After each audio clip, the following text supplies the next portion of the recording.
আসসালামু আলাইকুম দর্শক, আমন্ত্রণ জানাচ্ছি মাই টিভি সংবাদে। আপনাদের সাথে আছি আমি আমাতুল আজিজ উর্মি। শুরুতেই জানিয়ে দিব সংবাদ শিরোনাম। রাজধানীতে আজ রোববার 11 ঘণ্টা শিথিল কারফিউ। কর্মব্যস্ত হয়ে পুরনো চেহারায় ফিরেছে ঢাকা। সড়কে বেড়েছে যানবাহনের চাপ। রবি থেকে মঙ্গলবার অফিস চলবে 9টা থেকে বেলা 3টা। ব্যাংক চলবে 10টা থেকে 3টা। জনজীবন প্রায় স্বাভাবিক। বিকেলে চালু হচ্ছে মোবাইল ফোনের 4G ইন্টারনেট সেবা। বৈঠক শেষে জানালেন আইসিটি প্রতিমন্ত্রী, সকল গ্রাহক পাবেন 5 জিবি ইন্টারনেট। চলমান পরিস্থিতিতে স্থগিত হওয়া 2024-25 শিক্ষাবর্ষে একাদশ শ্রেণীর ভর্তি কার্যক্রম আবার শুরু। প্রাথমিক বিদ্যালয় খোলার সিদ্ধান্ত আজ। এবং সিরাজগঞ্জে বন্যা বৃষ্টির পর টানা কারফিউতে প্রায় অচল জেলার ঐতিহ্যবাহী কাপড়ের হাটগুলো। চরম ক্ষতির মুখে পড়তে চলেছে এই শিল্প।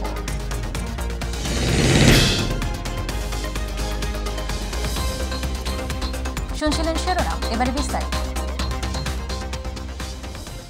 কোটা সংস্কার আন্দোলন ঘিরে জারি করা কারফিউ আরও কিছুটা শিথিল করা হয়েছে। রাজধানী ঢাকায় আজ রোববার 11 ঘণ্টা শিথিল থাকবে কারফিউ। এদিন সকাল 7টা থেকে শুরু হয়েছে শিথিল সময়, চলবে সন্ধ্যা 6টা পর্যন্ত। একই সঙ্গে ঢাকার পার্শ্ববর্তী জেলা নারায়ণগঞ্জ ও গাজীপুরেও আজ 11 ঘণ্টা কারফিউ শিথিল থাকবে। পরবর্তী দুদিন অর্থাৎ সোমবার ও মঙ্গলবারও এ 3 জেলায় সকাল 7টা থেকে বিকেল 6টা পর্যন্ত কারফিউ শিথিল থাকবে। পাশাপাশি এ 3 দিন বিকেল 6টা থেকে সকাল 7টা পর্যন্ত চলমান কারফিউ বলবৎ থাকবে।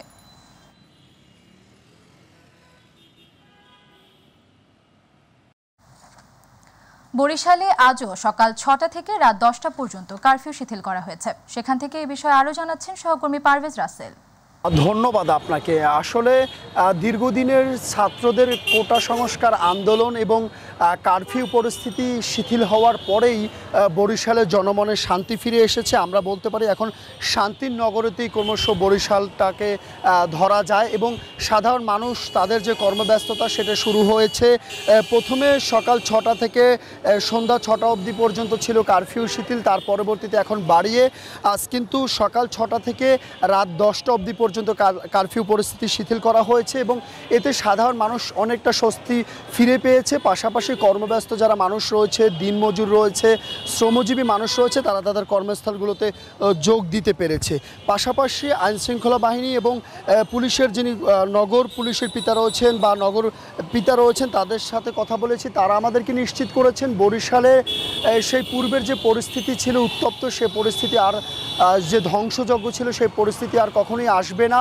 তারা সকল প্রকার নিরাপত্তা নিশ্চিত করেছেন। পাশাপাশি বরিশাল মহানগরীতে 6টি এবং বরিশাল উপজেলাগুলোতে 3টি, মোট 9টি মামলা করা হয়েছে।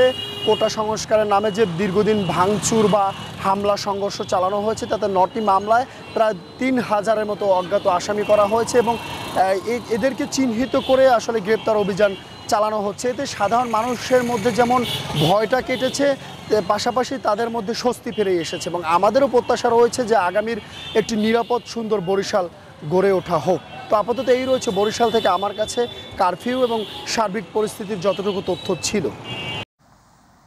দর্শক, এই মুহূর্তে সিলেট থেকে কারফিউ শিথিলের পর জনজীবনের খবর জানাচ্ছেন প্রতিনিধি মৃণাল কান্তি দাস। ধন্যবাদ আপনাকে। সিলেটের নবম দিনের মতো কারফিউ চলছে। কারফিউ চললেও কিন্তু আজ সকাল 6টা থেকে রাত 9টা পর্যন্ত কারফিউ শিথিল করা হয়েছে। কারফিউ শিথিল করায় কিন্তু সিলেটের জনমনে স্বস্তি ফিরে এসেছে।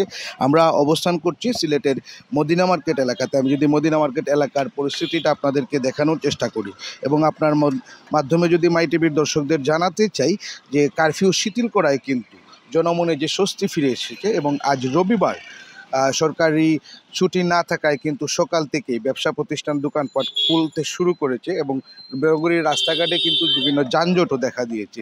জেলা এবং আন্তজেলা সড়কগুলোতে যানবাহন চলাচলও কিন্তু স্বাভাবিক থাকায় যাত্রীরা স্বস্তির নিঃশ্বাস ফেলছেন। সিলেটের কদমতলী ও কুমারগাঁও বাসস্ট্যান্ড থেকে দূরপাল্লার যানবাহন চলাচল করছে। জেলার পণ্য পরিবহন ও সরবরাহ কিন্তু অনেকটা স্বাভাবিক। নগরীর পাইকারি ও খুচরা বাজারে পেঁচাদের উপচে পড়া ভিড় লক্ষ্য করা গেছে এবং সকাল থেকেই কিন্তু অফিসগামী লোকজন এবং যাদের প্রয়োজন রয়েছে তারা কিন্তু ঘর থেকে বের হয়ে এসেছেন। তবে আরেকটি বিষয় আমি আপনাদেরকে জানিয়ে রাখি, আজ বিকেল 3টায় কিন্তু মামলা প্রত্যাহার, গুম, আটককৃতদের মুক্তি, হল ক্যাম্পাস খুলে দেওয়া এবং দেশব্যাপী গণহত্যার প্রতিবাদী সাবির ভার্সিটি গেটে গ্রাফিতি অঙ্কন কর্মসূচি অনুষ্ঠিত হবে এবং শহীদ, আহত, আটক এবং নিখোঁজদের তথ্য সংগ্রহ, আহতদের চিকিৎসা নিশ্চিত এবং আটকদের আইনি সহায়তা প্রদানের জন্য কিন্তু একটি স্পেশাল টিম গঠন করা হয়েছে বলে আমরা জানতে পেরেছি এবং আমাদেরকে এই তথ্য নিশ্চিত করেছেন বৈষম্য বিরোধী ছাত্র আন্দোলনের সাবিপ্রবির সমন্বয়ক। তবে আরেকটি বিষয় আমি আপনাদেরকে জানিয়ে রাখতে চাই, সিলেটের যারা সাধারণ মানুষ রয়েছেন তাদের সাথে আমরা কথা বলেছি, তারা আমাদেরকে যে বিষয়টি জানিয়েছেন যে অতি দ্রুত সব কিছু যাতে স্বাভাবিক হয় এটাই তারা প্রত্যাশা করছেন। আসলে এই ছিল সিলেট থেকে আমার কাছে সর্বশেষ। আজ রোববার থেকে আগামী মঙ্গলবার পর্যন্ত সারা দেশে সরকারি অফিস চলবে সকাল 9টা থেকে বিকেল 3টা পর্যন্ত। শনিবার জনপ্রশাসন মন্ত্রী ফরহাদ হোসেন সাংবাদিকদের এই তথ্য জানান। কোটা সংস্কার আন্দোলন ঘিরে সংঘাত সহিংসতার মধ্যে গত সপ্তাহে 3 দিন রবি, সোম ও মঙ্গলবার সাধারণ ছুটির পর বুধবার থেকে সীমিত পরিসরে চালু হয় সরকারি অফিস। বুধ ও বৃহস্পতিবার বেলা 11টা থেকে বিকেল 3টা পর্যন্ত চলে অফিস। জনপ্রশাসন মন্ত্রী বলেন, রবি থেকে মঙ্গলবার পর্যন্ত সকাল 9টা থেকে বিকেল 3টা পর্যন্ত সরকারি অফিস চলবে। এদিকে এ সময় ব্যাংক লেনদেন চলবে সকাল 10টা থেকে বেলা 3টা পর্যন্ত। আদালত তাদের মতো করে সময় নির্ধারণ করবে। মঙ্গলবারের পর কারফিউয়ের সময় অনুযায়ী অফিস সময়সূচি নির্ধারণ করা হবে। দর্শক, এই মুহূর্তে রংপুর থেকে কারফিউ শিথিলের পর জনজীবনের খবর জানাচ্ছেন প্রতিনিধি মাহমুদুল হাসান। জি ধন্যবাদ। আপনি যেমনটা বলছিলেন, আপনি জানেন যে দেশে অনির্দিষ্টকালের জন্য যে কারফিউ সেটি চলছে, তবে রংপুরে কিন্তু যে সকাল 6টা থেকে রাত্রি 9টা পর্যন্ত কারফিউ শিথিল করা হয়েছে, সেই তথ্যটি জানিয়েছেন রংপুর জেলা প্রশাসক মোবাসের হাসান। আপনাকে জানিয়ে রাখি যে আজকে যেহেতু সপ্তাহের যে প্রথম যে অফিস বার, সেটি কিন্তু আমরা দেখেছি যে সকাল থেকেই কিন্তু সেখানে যে বিশেষ করে সরকারি বেসরকারি যে প্রতিষ্ঠানগুলো রয়েছে সেখানে আমরা দেখেছি যে কর্মে যোগ দিতে কর্মজীবী মানুষরা কিন্তু তাদের যে প্রতিষ্ঠানে কিন্তু আমরা কর্মযোগ্য কিন্তু আমরা তাদের চালনা করতে দেখেছি। তবে সব মিলে যদি বলি যে রংপুরে যেহেতু কারফিউ শিথিল রয়েছে, সে কারণে সাধারণ মানুষের মাঝে স্বস্তি এসেছে এবং বিশেষ করে কর্মজীবী মানুষদের মধ্যেও কিন্তু স্বস্তি দেখেছি। কারণ দীর্ঘ সময় কিন্তু তারা আসলে এই যে কারফিউ যে নিষেধাজ্ঞার মধ্যে কিন্তু তারা আসলে তাদের কর্মে যেতে পারেনি। এই কারণে সাধারণ মানুষের মধ্যে একটি ভয় এবং নানা সংকট ছিল, সেই সংকট কিন্তু কাটিয়ে উঠেছে এবং সাধারণ মানুষের মাঝে আমরা দেখেছি যে এই কারফিউ শিথিল হওয়ার পর থেকে কিন্তু তাদের মাঝে স্বস্তি ফিরে এসেছে এবং তারা কিন্তু তাদের যে বিভিন্ন সরকারি বেসরকারি প্রতিষ্ঠানগুলোতে যারা কর্মরত রয়েছে তারা কিন্তু কর্মে যোগ দিয়েছে এবং তারা তাদের মাঝে আমরা দেখেছি যে স্বস্তির নিঃশ্বাস ফেলতে কিন্তু দেখেছি। তারাও যেটি প্রত্যাশা করছে যে এই যে কারফিউ যেটি শিথিল রয়েছে এবং স্বাভাবিকভাবে যে সাধারণ মানুষ থেকে শুরু করে যারা কর্মজীবী মানুষ তারাও নির্দ্বিধায় তাদের কর্মে যোগদান করতে পারছে, এই কারণে কিন্তু তাদের মধ্যে আমরা স্বস্তির নিঃশ্বাস ফেলতে দেখেছি। এবং এখানে রংপুরে যদি আপনাকে জানিয়ে রাখি যে রংপুরে যদি বা সকাল থেকেই একেবারেই রাত্রি পর্যন্ত কারফিউ শিথিল রয়েছে, এই কারণে সাধারণ মানুষ বিশেষ করে যারা খেটে খাওয়া মানুষ, কর্মহীন যারা এই কদিনে যারা আসলে কর্মহীন ছিল তারা কিন্তু সকাল থেকে তাদের কর্মে ফিরতে পেরেছে। এই কারণে কিন্তু তারা আসলে খুবই তাদের মধ্যে আমরা প্রাণ চাঞ্চলতা এবং কর্মচাঞ্চলতা সেটি কিন্তু আমরা দেখেছি। তবে সব মিলে যদি বলি যে রংপুরের যেহেতু যে কারফিউ শিথিল রয়েছে সকাল থেকে রাত পর্যন্ত, এই কারণে সাধারণ মানুষের মাঝে স্বস্তি যেমন রয়েছে এবং পাশাপাশি এখানে আমরা দেখেছি যে সেনাবাহিনী, বিজিবি, র্যাব, পুলিশ সহ অন্যান্য যে আইন শৃঙ্খলা রক্ষাকারী বাহিনীর সদস্যরা তারাও কিন্তু তৎপর রয়েছে এবং তারা কিন্তু আসলে তাদের যে টহল সেটিও কিন্তু একেবারে বাড়ানো হয়েছে যাতে করে এই কারফিউ শিথিলের সময় কোনো ধরনের অনাকাঙ্ক্ষিত কোনো ঘটনা না ঘটাতে পারে, এই কারণে কিন্তু তারাও তৎপর রয়েছে। এই ছিল আমার কাছে রংপুর থেকে কারফিউকে ঘিরে সর্বশেষ পরিস্থিতি। অবশেষে চালু হচ্ছে মোবাইল ইন্টারনেট। আজ বিকেল 3টায় 4G সেবা চালু হবে বলে জানিয়েছেন ডাক, টেলিযোগাযোগ ও তথ্য প্রযুক্তি প্রতিমন্ত্রী জুনায়েদ আহমেদ পলক। সকালে বিটিআরসি ভবনে মোবাইল অপারেটরদের সঙ্গে বৈঠকের পর এই তথ্য জানান তিনি। বৈঠকের সকল গ্রাহককে চালুর 3 দিনের মধ্যে 5GB ইন্টারনেট বোনাস দেওয়ারও সিদ্ধান্ত হয়। কোটা সংস্কার আন্দোলন ঘিরে সহিংসতার মধ্যে গত 17 জুলাই রাতে মোবাইল ইন্টারনেট এবং 18 জুলাই রাতে ব্রডব্যান্ড ইন্টারনেট বন্ধ করে দেওয়া হয়। 5 দিন পর গত মঙ্গলবার রাতে পরীক্ষামূলকভাবে ব্রডব্যান্ড ইন্টারনেট সেবা চালু করা হয়। এরপর বুধবার রাত থেকে আবাসিক এলাকায়ও ইন্টারনেট সেবা মিলছে, তবে বন্ধ আছে ফেসবুক ও টিকটকের ক্যাশ সার্ভার।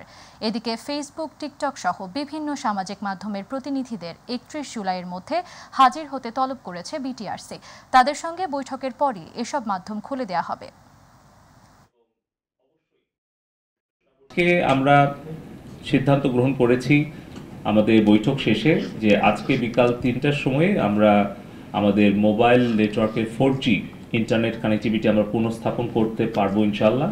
এবং বিকাল 3টার পর থেকে সারা দেশে মোবাইল নেটওয়ার্ক 4G পুনঃস্থাপন করা হবে ইনশাল্লাহ।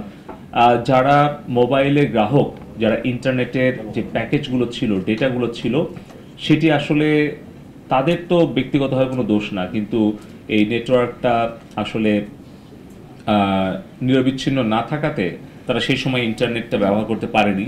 এই সকল বিষয় বিবেচনা করে আমরা আলোচনা সাপেক্ষে আমরা সিদ্ধান্ত গ্রহণ করেছি যে 3 দিনের জন্য আমরা মোবাইল নেটওয়ার্ক যারা আসবেন, ব্যবহার করবেন এবং 4Gতে যখন যুক্ত হবেন, তখন মোবাইল ইন্টারনেট ব্যবহারকারী প্রত্যেক গ্রাহক 3 দিনের জন্য 5GB বোনাস তারা ডেটা পাবেন। কোটা সংস্কার আন্দোলনকে ঘিরে দেশের চলমান পরিস্থিতিতে স্থগিত হওয়া 2024-25 শিক্ষাবর্ষে একাদশ শ্রেণীর ভর্তি কার্যক্রম আজ রোববার থেকে আবার শুরু হয়েছে। এই প্রক্রিয়া চলবে আগামী 1 আগস্ট পর্যন্ত। আন্তঃশিক্ষা বোর্ড সমন্বয় কমিটির সভাপতি অধ্যাপক তপন কুমার সরকারের সই করা এক বিজ্ঞপ্তিতে এ তথ্য জানানো হয়। একই সঙ্গে চলতি শিক্ষাবর্ষে একাদশ শ্রেণীতে অনলাইনের মাধ্যমে ভর্তি হওয়া শিক্ষার্থীদের ক্লাস আগামী 6 আগস্ট শুরু হবে বলেও বিজ্ঞপ্তিতে উল্লেখ করা হয়। ভর্তি নীতিমালা অনুযায়ী গত 15 জুলাই থেকে একাদশ শ্রেণীতে ভর্তি কার্যক্রম শুরু হয়। এ ভর্তি প্রক্রিয়া শেষ হওয়ার কথা ছিল 25 জুলাই, তবে 18 জুলাই থেকে শিক্ষা প্রতিষ্ঠান বন্ধ ঘোষণা করায় একাদশ শ্রেণীর ভর্তি কার্যক্রম বন্ধ রাখা হয়। অন্যদিকে প্রাথমিক বিদ্যালয় কবে খুলবে সে সিদ্ধান্ত হবে আজ। গত 18 জুলাই রাজধানীর উত্তরায় আইনশৃঙ্খলা বাহিনীর সাথে কোটা সংস্কার আন্দোলনে পুলিশের গুলিতে নিহত আসিফ হাসানের পরিবারের খোঁজ খবর নিলেন সাতক্ষীরা জেলা আওয়ামী লীগের নেতৃবৃন্দ। এ সময় নিহত আসিফের মাতাসহ পরিবারের সদস্যরা কান্নায় ভেঙে পড়েন। শনিবার সাতক্ষীরার দেবহাটা উপজেলার নওয়াপাড়া ইউনিয়নের আশকারপুর গ্রামে আসিফ হাসানের বাড়িতে যেয়ে তার কবর জিয়ারত করেন এবং পরিবারের সদস্যদের সাথে কথা বলেন। এ সময় উপস্থিত ছিলেন সাতক্ষীরা জেলা আওয়ামী লীগের সাধারণ সম্পাদক মোহাম্মদ নজরুল ইসলাম, সংরক্ষিত নারী আসনের সংসদ সদস্য লায়লা পারভিন সেজুতি সহ জেলা আওয়ামী লীগের নেতৃবৃন্দ।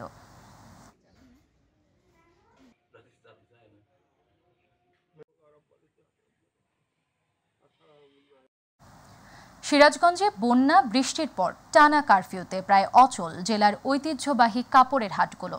1 মাস ধরে কাপড় বিক্রি করতে না পারায় চরম ক্ষতির মুখে পড়তে চলেছে এ শিল্প। পরিস্থিতি স্বাভাবিক হলে ক্ষতিগ্রস্ত তাঁতিদের ক্ষতিপূরণ দেওয়ার আশ্বাস দিয়েছেন সংশ্লিষ্টরা। প্রতিনিধি এইচ এম মোনায়েম খানের রিপোর্ট, জানাচ্ছেন SM হামিম। এটি সিরাজগঞ্জের বেলকুচির ঐতিহ্যবাহী সোহাগপুর কাপড়ের হাট। বন্যার টানা কারফিউতে অচল হয়ে পড়েছে জেলার সোহাগপুর, এনায়েতপুর ও শাহজাদপুরের তাঁতপণ্যের কাপড়ের হাটগুলো। যমুনা নদীর পানি ব্যাপক বৃদ্ধি পাওয়ায় বন্যার পানিতে তলিয়ে যায় জেলার শতাধিক তাঁত শিল্পের কারখানা। ফলে গত 1 মাস ধরে কোনো বিক্রি নেই তাঁতপণ্যের বাজারে। উৎপাদিত কাপড় বিক্রি করতে না পারায় চরম ক্ষতির মুখে পড়েছেন তাঁত মালিকরা। বন্যা, তারপরে আবার বৃষ্টি গাতুর, তারপরে এখন পূজার একটু সিজনে 2-1 পেটি কাপড় বেচমু, আবার সরকার দেয় কারগুজারি, আমরা কিভাবে চলমু? বায়ার আইসে না, দেশের আইলা লাগিয়ে গেছে, এর জন্য তো লোকজন আসে না ঠিক মতো। আমাদের চলাই খুব কঠিন, এইভাবে কোনো জীবন চলে না, মানুষ দুর্বিহ সহ গেছে, মানে খুবই শোচনীয় অবস্থা। বন্যার পাশাপাশি এখন কারফিউ চলায় নেই প্রত্যাশিত বিক্রি। দ্রুত এই সমস্যার সমাধান হবে এমনটাই মনে করছেন স্থানীয় পাইকাররা। হাটে লোকজন নাই, বহুল পার্টি আইছে, কিন্তু এখন গাড়ি ঘোড়া বন্ধ দেয় এবং কোনো লোকজনই নেই। 2000 টাকা জোড়ার কাপড় 1000 টাকা জোড়ায় বিক্রি করবো, তবু গ্রাহক পাচ্ছি না। এখন আমরা চাইতেছি জানি দেশের সার্বিক পরিস্থিতি যদি ভালো হয়, ঠিক আছে, আমরা জানি ভালোভাবে চলতে পারি, এটা আমাদের কাছে আমাদের কাছে আমরা দাবি। তাঁত শিল্প বাঁচিয়ে রাখতে ক্ষতিগ্রস্তদের তালিকা তৈরি করে তাঁত বোর্ড ও বাণিজ্য মন্ত্রণালয়ের মাধ্যমে ক্ষতিপূরণের ব্যবস্থা করা হবে বলে জানিয়েছে সংশ্লিষ্টরা। তাঁত বোর্ডের পক্ষ থেকে আমাদের মার্কেটিং ব্যবস্থা আগে থেকে চলছে। আমরা মেলার মাধ্যমে বিভিন্ন তাঁতিদের কাছ থেকে কাপড় সংগ্রহ করে মেলা দেখাচ্ছি। সেখান থেকে আমাদের বিভিন্ন বায়ার, তাদের যদি পছন্দ হয় তারা সরাসরি মালিকের সাথে যোগাযোগ করছে। আমাদের যে তাঁতিরা যে লুঙ্গি বানাচ্ছে, শাড়ি বানাচ্ছে, গামছা বানাচ্ছে, এটা নিয়ে আমরা একটা বিশেষ একটা প্রচার করব। সেই সাথে আমরা চেষ্টা করব যে সরকারি কোনো সহায়তা দেওয়া যায়।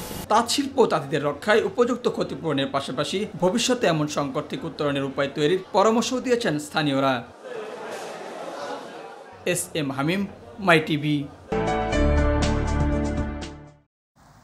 করোনাকালে চাকরি হারিয়ে গ্রামে ফিরে যান আব্দুল আজিজ। পরিবারের সচ্ছলতা ফিরিয়ে আনতে শুরু করেন হাঁস পালন। প্রথম ধাপে লাভের মুখ না দেখলেও প্রশিক্ষণ ও সহায়তা নিয়ে ঘুরে দাঁড়িয়েছেন তিনি। গড়ে তুলেছেন হাঁসের খামার। এখন কুড়িগ্রামের রাজারহাটে বাপ বেটার খামার সকলের মুখে মুখে। প্রতিনিধি আশরাফুল হক রুবেলের রিপোর্ট, জানাচ্ছেন শামস তাবরিজ উচ্ছ্বাস। করোনাকালীন সময়ে অনেকের মতো চাকরি হারিয়ে হতাশা নিয়ে গ্রামে ফিরে আসেন কুড়িগ্রামের আব্দুল আজিজ। তবে দমে যাননি তিনি। গ্রামে ফিরে বিভিন্ন জায়গা থেকে হাঁসের বাচ্চা কিনে শুরু করেন লালন পালন। প্রথম দিকে লাভের মুখ না দেখায় অভাব পিছু ছাড়ছিল না আজিজের পরিবারের। তখন হাঁস পালনের প্রশিক্ষণ নেন তিনি। প্রশিক্ষণ শেষে 50টি পেকিং রাজাহাঁসের বাচ্চা নিয়ে শুরু করেন নতুন যাত্রা। তারপরে আসতে থাকে সফলতা। স্ত্রী ও ছেলেকে নিয়ে গড়ে তোলেন বাপ বেটার রাজহাঁসের খামার। এই 50টা হাঁস নিয়ে আমার অল্প দিনে 2 থেকে 2.5 মাস সময় লাগছে। এর মধ্যে 3 কেজি করে ওজন হয়ে গেল। 3.5 মাসের মধ্যে দেখি ডিম পাততেছে। ডিমের থেকে এবার ইনকিউবেটরের মাধ্যমে বাচ্চা ফুটাইতে পারলাম। বর্তমানে তার খামারে রয়েছে 152টি রাজহাঁস। কুড়িগ্রামের রাজারহাটে বাপ বেটার খামার এখন সকলের মুখে মুখে। প্রাকৃতিকভাবে বাচ্চাও ফোটানো হচ্ছে এখানে। রাজহাঁসের খাবার, ওষুধ পানি যত কিছু আমি মনে করেন যে দেখাশোনা করি। এই নিয়ে আমরা রাজহাঁসের খামার তৈরি করছি।